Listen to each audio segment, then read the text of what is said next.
So yun guys, ito guys, dito naman tayo sa bagong hotel na ating titirhan sa overnight.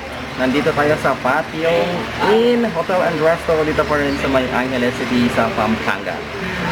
So mamaya guys, ituturo ko kayo sa aming room kung ano din meron dito na wala sa iba. So stay tuned guys!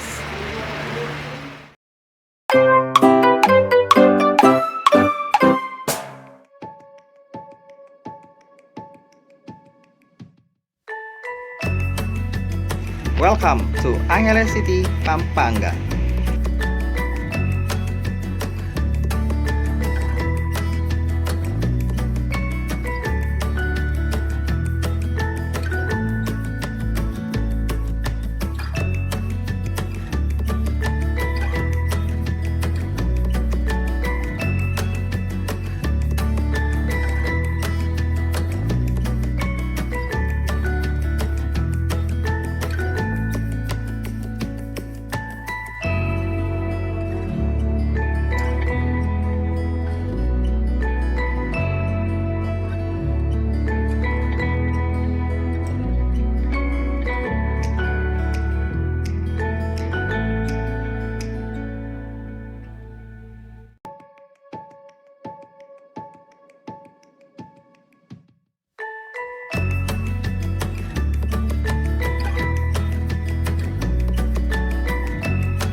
Yung Patio Inn guys, located siya dito sa may Diamond Subdivision sa may Balibago City, sa may Angeles. So, kailangan meron kang sasakyan papasok or grab kasi medyo papasok siya sa loob. Ayan. So, ayan. Yan yung kabuuan. Yan guys. Ayan. So, excited na tayo para titinan yung room nila. Hi guys! Nandito naman tayo para sa isang review na naman sa isang hotel na ating napuntahan. Ito ay ang sa Patio Inn Hotel and Restaurant dito pa rin sa may Angeles City, sa may Pampanga, sa may Balibago.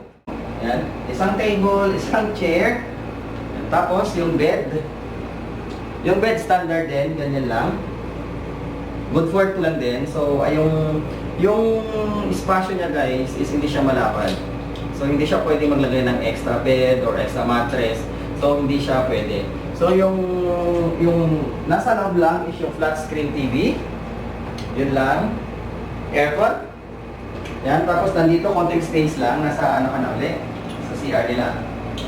Yung sa cabinet nila, ito guys, parang standard lang din. Yan. Ito lang yung cabinet nila. Lagayan. At meron silang mini fold. Yan yung mini fold.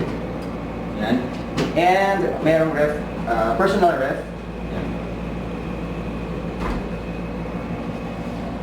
And ang pinaka-importante sa lahat is yung CR. So, i-check natin yan.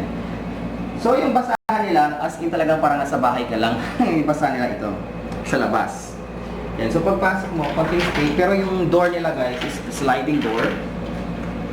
Yan. Yung CR. Yung pinto ng CR nila, although kahoy din, pero sliding siya. And so pagpasok mo, ito lang, dalawang tissue, tatlong maliit na soap,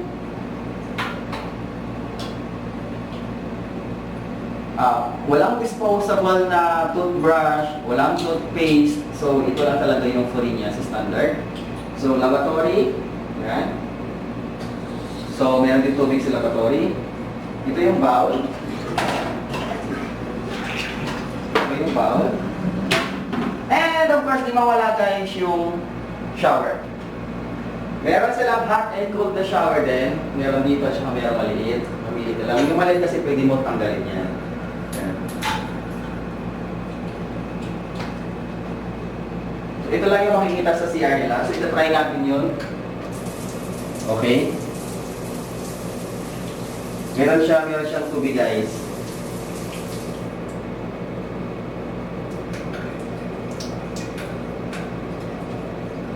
So, medyo mahina na yung tubig dito guys. And yung signal ng data medyo mahirap dito yung signal ng data.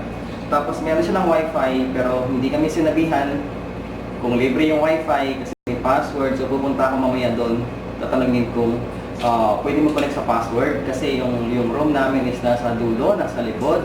So para nasa resort ka, meron silang swimming pool, pero makakagamit lang doon is yung mga guests. Maliit na pool lang siya. Tapos meron silang restaurant doon. So expected na natin pag mga ganito, mga high price yung mga food na nandun. So much better total nandito kayo sa Balibado City. Pwede naman kayo lumabas. Paglabas nyo sa patio inn, ang daming makakainan doon dahil sa highway ang dami doon. So mas makakatipid pa ako siguro kung nasa labas ka. Pero kung talaga marami kang budget, pwede ka rin dito sa may resort nila.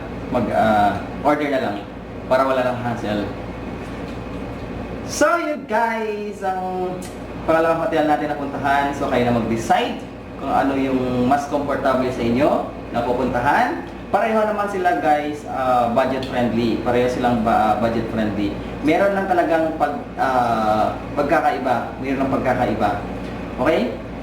So sana'y magustuhan po ninyo ang video to.